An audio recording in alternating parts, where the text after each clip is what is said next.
안녕하세요. 기계설계자 진입니다. 다시 뵙게 되어 고맙습니다. 곧 여름방학 혹은 여름휴가가 다가오고 있네요. 여름 계획은 세우셨는지요? 전 아직 계획이 없어 어떻게 해야 하나 고민 중에 있습니다. 가까이 가자니 아쉽고 멀리 가자니 지갑이 얇아지니 이도저도 결정을 못하고 있습니다. 구독자분들께서는 알찬 계획을 세우셨기를 바라며 이제 시작하겠습니다. 이번에는 앞 영상에 이어 기업 문화의 두 번째로 흡연 문화에 대해 다뤄보려고 합니다. 흡연하지 않는 분들께서도 참고하시어 혹여 흡연 욕구가 생기시더라도 참고 넘길 수 있는 데에 보탬이 되셨으면 좋겠습니다. 그럼 이제 흡연 문화에 대해 자세히 다뤄보겠습니다. 처음 제목과 같이 흡연 시 정말 회사 내에서 페널티가 있는지 다루기 전에 회사 내에서 흡연의 위치가 점점 작아지고 있는 추세라고 할 수 있습니다. 그 예로 몇 가지를 말씀드리면 흡연 장소가 시간이 지날수록 줄어들고 규모도 작아지고 있어 동료들 얘기로는 한번 흡연하기 위해 5분에서 10분을 걸어가야 흡연 장소가 나오며 한여름이나 겨울에는 너무 덥고 추워서 내가 왜 이런 고생을 하면서 흡연을 해야 되나 라는 생각이 절로 든다고 하네요. 그런데도 불구하고 금연을 못하는 것을 보면 정말 금연하기가 쉽지 않아 보입니다. 흡연 장소 외에 게시판에 잦은 금연 관련 공지를 볼 수 있습니다. 그 공지에는 금연 신청하고 금연을 성공하면 보상을, 즉 현금이나 쿠폰, 여행 티켓 등을 준다고 하네요. 저는 비흡연자로 이런 공지를 보면 좀 차별적인 감정을 느낍니다. 왜냐하면 흡연자분들이 금연을 하면 보상을 주는데 비흡연자분들은 아무런 혜택이 없어서 차별이라는 생각이 들기 때문입니다. 물론 비흡연자분들에게 보상을 준다고 해도 이는 흡연자분들에게 차별 대우이니 이것도 이것대로 문제이긴 합니다.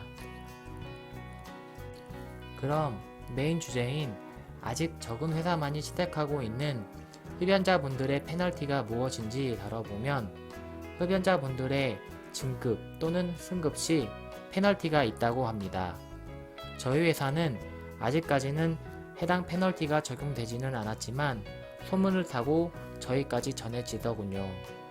이런 소문을 들은 많은 흡연자분들이 분개를 하시지만 사유를 들으시면 수긍을 하시기도 합니다.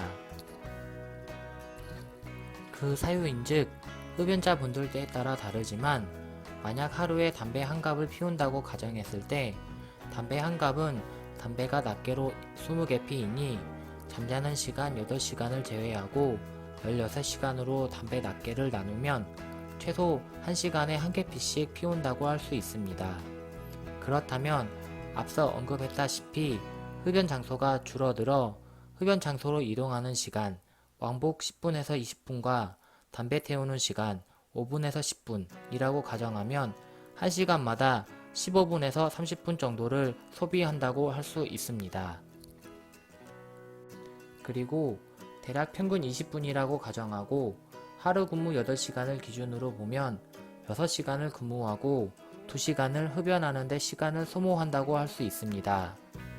보통 흡연 시 흡연 장소에 모이는 동료들과 만나 이런저런 얘기를 하다 보면 좀 더 길어질 수 있습니다. 물론 이는 이론적으로 산출한 시간이기에 어느 분들은 더 짧고 어느 분들은 더 길 수 있습니다. 그러나 확실한 것은 비흡연자 분들에 비해 자리 비움 시간이 많고 그 자리 비움 시간이 많을수록 근무 시간이 줄어드는 건 사실입니다. 그리고 상대적으로 근무 시간이 줄면 성과도 줄지 않을까요? 물론 근무 시간과 성과는 별개일 수 있으나 공부로 예를 들면 머리 좋은 학생이 2시간 공부하는 것과 상대적으로 머리가 나쁜 학생이 2시간 공부하는 것과는 차이가 있지만 비슷한 학생이 3시간 공부하는 것과 2시간 공부하는 것에는 엄연히 차이가 발생할 수밖에 없습니다.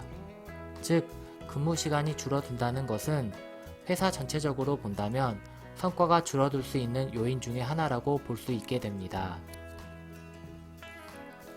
이에 착안하였는지 이를 보완하는 회사 내 룰이 몇 년 전에 도입이 되더군요. 그것은 집중 근무 시간입니다. 이는 오전에 2시간, 오후에 2시간을 지정하여 그 시간에는 회의도 피하고 정말 필요한 상황이 아니라면 자리 이동도 자제하고 근무에 집중해야 되는 시간입니다.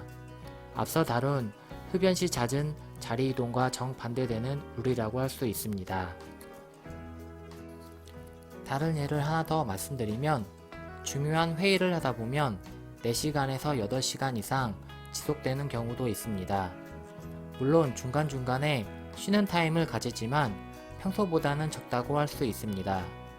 이런 때 제가 정말 동료들에게 자주 듣는 얘기는 회의 중간에 흡연 욕구 때문에 집중을 못했다라는 얘기입니다. 저는 비흡연자로서 흡연 욕구가 정확히 감이 오진 않지만 집중을 방해할 정도로 욕구가 높다라고 추측할 따름입니다. 지금까지 다룬 얘기를 보면 몇몇 회사에서 흡연자분들에게 페널티를 주는 것이 구독자분들께서 어느 정도 이해가 되실지 모르겠습니다. 앞서 흡연 시 페널티가 어떤 것이 있는지 자세히 다뤄보았습니다. 이는 회사마다 다를 수 있으며 흡연 중이시거나 흡연 계획이 있으신 분들께서는 참고하시어 금연에 도움이 되셨으면 좋겠습니다. 지금까지 기계설계자 진이었습니다. 감사합니다.